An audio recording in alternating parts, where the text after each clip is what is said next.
And welcome to another edition of The End Zone along with Cameron Johnson. I am Colby Daniels. Hope everyone is enjoying this transfer portal window portion of the college football season. I know that the national championship is inching closer and college football will on the field be over, but the portal never sleeps, really, right? No. I mean, it opened on January 2nd, but there was lots of news about the portal before it officially opened, and I promise you after January 16th, when it officially closes, that will not be the end of anything, as we've seen with the Desmond Williams situation out of Washington and Lane Kiffin's tomfoolery. So a lot happening. It's both fun and frustrating, I think, simultaneously for college football fans, but what a wild time it is. Yeah, I found myself in the last couple of days, like you get through the first 2 days and there's just so much that's happening. I mean, that first wave of people and you're like, okay, like we're almost there, right? No. We still have not even close. At least 10 more days of this or a week, whatever it is. But it's like, to your point, it's go, go, go and never sleeps. And there's so many dominoes, right? I mean, like one domino falls and it creates an effect. And you have one guy decide, hey, I'm going to this school. And then somebody in his position group that is like, oh, wow, he's coming here. That probably means I'm not going to play very much. Now I have to get in the portal and see what my options are.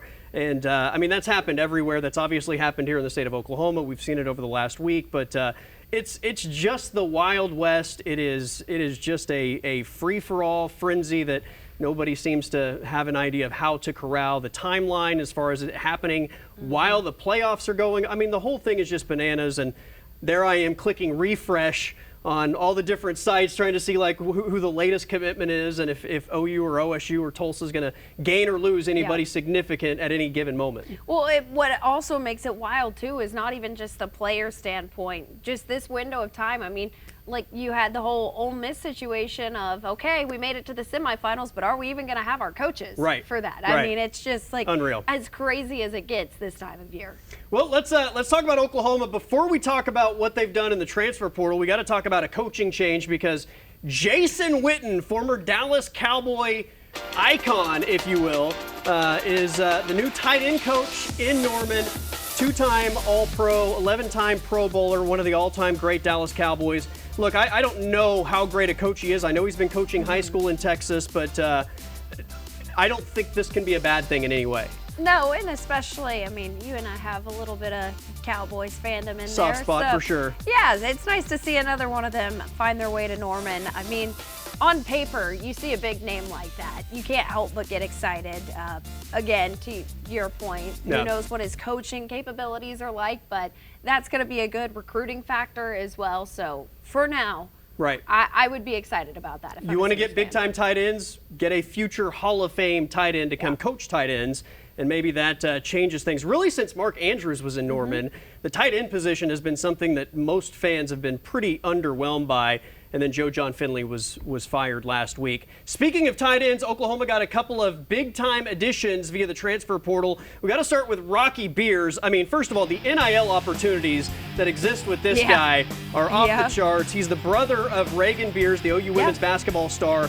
And last year, he set the tight end touchdown record at Colorado State. This guy could be a big-time playmaker. Yeah, absolutely. And I think, again, with Jason Witten coming in, it's going to be really fun to see how that dynamic works out, because it's not like he's coming into a full room that he can kind of put his hands on. It's fully just new everywhere. So you get that chance to start fresh and build up that room the way you want it. So. Yeah, he's a big-time pass catcher. They're also bringing in Hayden Hansen, 6'8", 269 pounds, out of Florida. Wasn't like wildly productive at Florida, but he has the frame and the physical ability to potentially be a big-time impact player. Yeah, the size was the first thing that jumps out at me. I mean, 6'8", come on, like you're gonna want that. That's gonna be a great blocking opportunity as well. Again, just another, I think. As I was saying earlier, if Jim Nagy was a pitcher in baseball, no one say anything when he comes back into the dugout. He's on a heater, He's on a heater, no hitter. Everything he's done thus far has been impressive. Well, the Sooners offense certainly lacked big-time playmakers. That's not to say they didn't have any, but they could definitely use more, especially through SEC play. There were times that the offense seemed to really get stagnant. Parker Livingston pulling the Red River reversal. I mean, this guy has big-time playmaker written all over him. We saw it at times at Texas a year ago, but this was a wild commitment because I don't think anybody saw this coming. As soon as I heard the news, I thought, what a get, because I know going into last year, some of my friends that cover Texas in Austin in the media were just raving about this kid's potential. Yeah, I mean, the storyline is crazy. I mean, you've got Arch Manning's roommate, for crying out loud, and then he kind of hints that maybe it wasn't his choice to leave, so then he comes to naturally their rival. So I think, obviously, if you're a Sooner fan, you're happy to get that guy, but it's going to make for a really fun Red River rivalry next season. But I think, as we've seen at Texas, he's an explosive playmaker, and the Sooners will be glad to have him. John Mateer is going to be happy he's there. I don't know if Arch Manning was happy that he was in Austin, but John Mateer is certainly going to be happy to have him. And he's going to be happy to have Terrell Harris out of Virginia, who a lot of people consider to be among the top playmaking pass catchers in this portal class out of Virginia. I mean, I thought the Cavaliers did a great job of utilizing him in a lot of different ways. They put him in the slot, the short passing game. They threw him the ball over the top. I mean, he's really versatile, I think, in terms of what he can do within an offense. Yeah, versatile is the word that I was going to go for there as well. I mean, you look at the passing game this past season, OU was good with the short passes and got better with the long balls.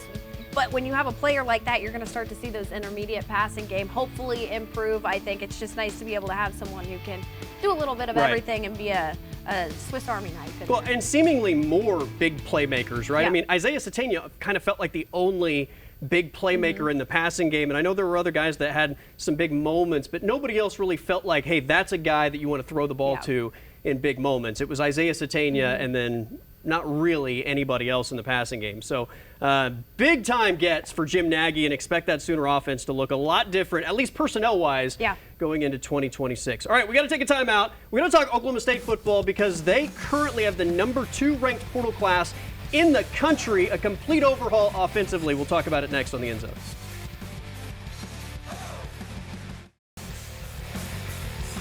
All right, let's talk more transfer portal. Oklahoma State, we knew they were going to be really busy in the transfer portal this year. 2 straight seasons without winning a conference game. Offensively, they were among the worst in the country in all of FBS football. Out of 136 teams, they ranked 134th in scoring. They were 130th in total offense, 116 passing offense, 114 in rushing offense. I mean, it was dreadful. Not pretty. For the majority of last season. So they bring in offensive mastermind Eric Morris from UNT. And we'll start with the big UNT trio. Drew Messamaker, by every scouting service out there, is ranked as a top 5 transfer portal player in this class. He was insanely good as a freshman at North Texas this past season, leading them to a 12-2 record over 34 or 4,300 passing yards, 34 touchdowns, big arm. Sometimes the decision making from him is a little questionable, but he's a freshman, right? Yeah. The maturity aspect is going to continue to come along, but he has the physical ability to make big plays. The reports were out there before it was ever made official, but to me, once I saw that news officially break, it's like, all right, here we go. Yeah. Like Oklahoma State, it's always exciting when you get a new head coach because of the potential, but then you see him bring in talent like that. Of course, they knew they had that connection at North Texas, but to bring in a playmaker like that, especially after such a rocky last few years at the quarterback position, I mean, it's hard not to feel like there's a lot working for him right now. I know when Eric Morris came and the portal really started, there was some conversation about Messamaker being pursued by Indiana, who's potentially on their way to winning a national championship, and you wonder, like, how heavy is the Eric Morris lean, or going to arguably the #1 team in the country. And so I really wonder if he'd gone the other way, if the rest of these UNT guys don't potentially look elsewhere also. But he goes to Oklahoma State, and it seems like the rest of the offense has followed suit. I think OSU fans should be thrilled about Drew Messamaker. I think OSU fans should be over the moon about Caleb Hawkins. Yeah. I wish I could have done a 5-minute highlight video of Caleb Hawkins in this segment just to show Caleb Hawkins highlights, because this guy is a wrecking ball. He runs angry. He runs through defenders, around defenders. He just plays with a physicality that is a ton of fun to watch. Yeah, and kind of like the quarterback position, it feels like they haven't had a bunch of continuity at that position in recent, well, you had, of course, Ollie Gordon, but to see someone come in with just, like you said, a wrecking ball, just runs tough. runs hard, that's going to be a huge asset. Especially, I mean, Drew Mestemaker is impressive on his own, but when you have someone in the backfield with him who can also do some pretty big things, that's huge. Yeah, he bounces off tacklers over and over. You watch the film, bounces off tacklers over and over and over. It's a ton of fun to watch. Wyatt Young is also a little bit like that. I mean, in terms of playing with physicality, the UNT receiver caught 10 touchdowns this year, has a ton of plays where he is making big gains after the catch, making defenders miss, breaking tackles. Drew Mestemaker put up big numbers. Some of those big numbers were because of what Caleb Hawkins and Wyatt Young did after the catch. Absolutely. I mean, you look at it right there, able to outrun just the way he runs. It's just there's a lot of impressive versatility, agility in there. And to your point, anytime you see a quarterback put up a lot of yards, sometimes your question is, okay, did he throw for a lot of yards or did he have a receiver who's making, a lot of yards after the catch? I mean, it's exciting. How about this for a stat? Last season, Mestemaker threw for 34 touchdowns. Hawkins ran for 25. Those two combined scored or accounted for more touchdowns than the entire Oklahoma State offense over the last 2 full seasons. Yeah, I mean, sadly, I can believe that, but that's downright impressive that all that production is coming from just those two guys. So I don't know what the UNT transfer number to Oklahoma State is now. I think it's at like 15, maybe 16. They're not just getting playmakers, though, from the Mean Green. Justin Bowick out of Illinois is also a big-time playmaker, 6'4", big body guy that I think they're going to be able to utilize in the red zone. Oh, absolutely. Excuse me. I'm so excited. And anytime you wear number 0, like, you got to be a playmaker, right? Oh, yeah, 100%. No, it's just, especially in the history that they have at the receiver position there, to see someone who comes in and just has that spark there and is exciting to watch. There's a lot of rejuvenation, I feel like, in this class so far that's coming in. And we got to mention one other guy out of Akron, out of the MAC. Big time find. I think this is an underrated addition. Israel Polk, who just did nothing but make big plays and score touchdowns at Akron this past season. Yeah, I mean, it's hard to feel like they're not just loading up and ready to go. It's like football season can't get here quick enough. I want to see these guys in action because you see stuff like that, and especially with the bar on the floor right now. I said the OU offense was going to look different in 26. The Oklahoma State offense is different in 20. Like, I don't even know if there's going to be one person that is a carryover. So, you got to love the MAC edition there. I mean, it's the transfer portal, right? We're all having a blast. It's so much fun. And on that note, let's head over to Adam King for 10 seconds of MAC football. You guys are poachers. The transfer portal is just buns this year. Of the 29 first-team All-MAC players, 3 of them will be back on their teams on the field next year. A quarterback. And that was 10 seconds of MAC football, thanks to MAC correspondent Adam King. We've got to talk about the Thunder struggles on the other side of the break. You're watching The End Zone.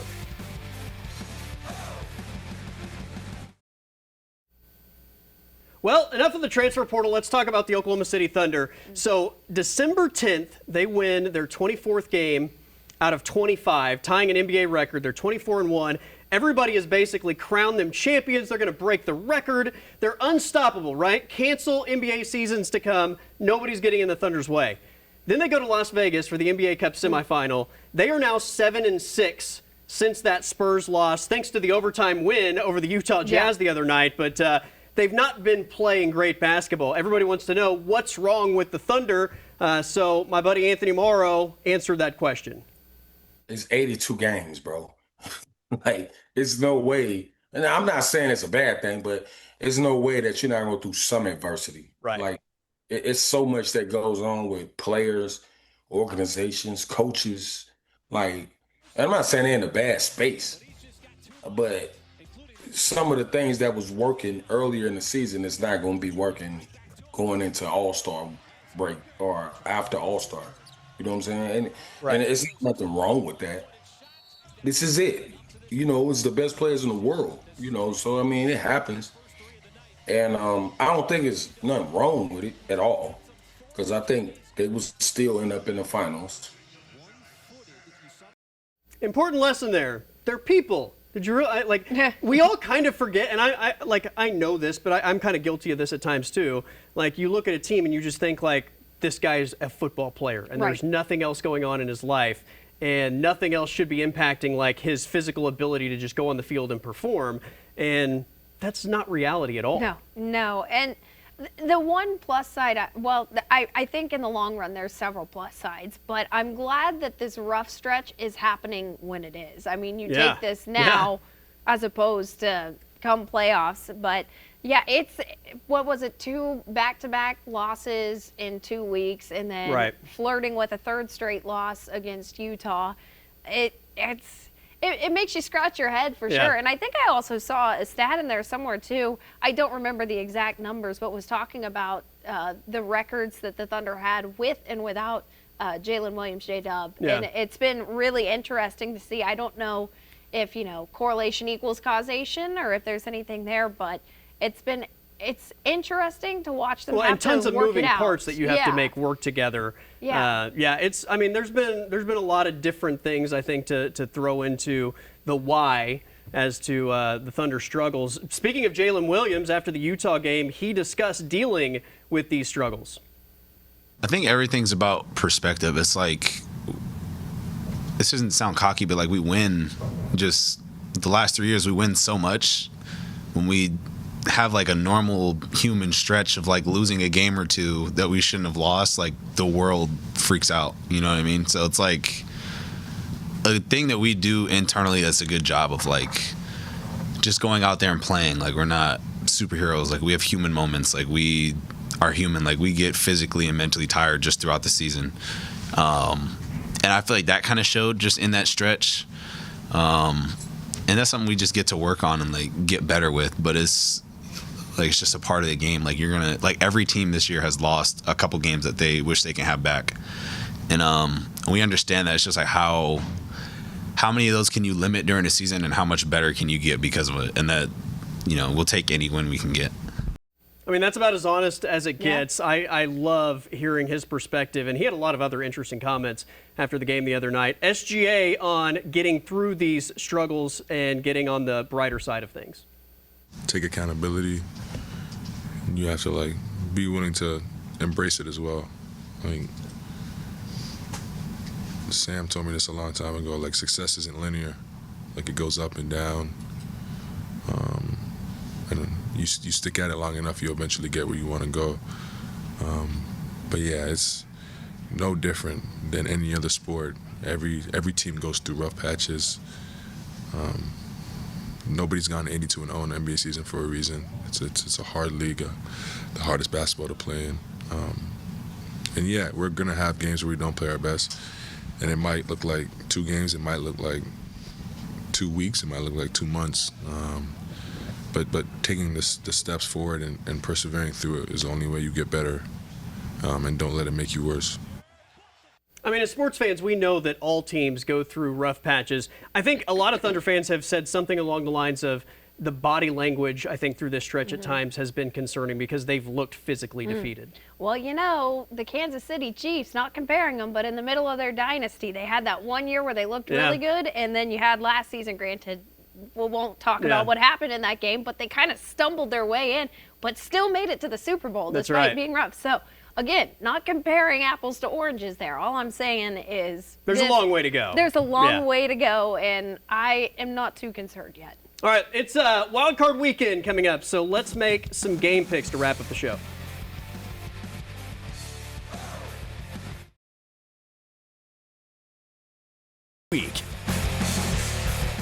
All right, massive weekend in the NFL. Let's jump into Wild Card Weekend picks.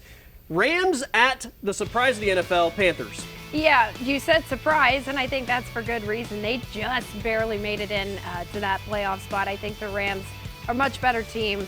I think they take this one easily. I think Rams are much better, but I'll take the 10 points for my guy Anthony Morrow, who's a massive Carolina Panther fan. All right, we've got Packers-Bears. Yeah, this is one of the games of the week, I think. Jordan Love will be back for that one. It'll be interesting to see. This is the big thing. He's had 3 playoff appearances, all very different results. So how he plays will be a big factor. I think ultimately Chicago gets it. I love a home underdog. Give me the Chicago Bears. All right, Buffalo Bills, Jacksonville Jaguars. You know, Jacksonville is probably the better team on paper, but I'm a Josh Allen fan, and I just can't find it in good conscience to pull against Josh Allen. I'm going to count on experience to show up in this one. Everything I said about home underdogs, throw it in the trash. Give me the Buffalo Bills minus 1.5. All right, 49ers, Eagles. Yeah, the Eagles are just a hot and cold offense. You never know what you're going to get. San Francisco's banged up on both sides, but ultimately I'm rolling with the Niners in this Can't one. do it, won't do it. Give me San Francisco. Chargers, Patriots. I think I went with the Chargers to cover on this one. It's a toss-up who wins. These are two very good ball clubs. I like the Pats at home and Texans, Steelers to wrap it up. Yeah, Texans are covering this one. Give me the Pittsburgh Steelers, the home underdog thing again. I like to use it, when it's there, and then, Sure. discard it when I need to. All right, that's it for us. Everybody have a great wild card weekend along with Cameron Johnson. I'm Colby Daniels. We'll see you next week on The End Zone.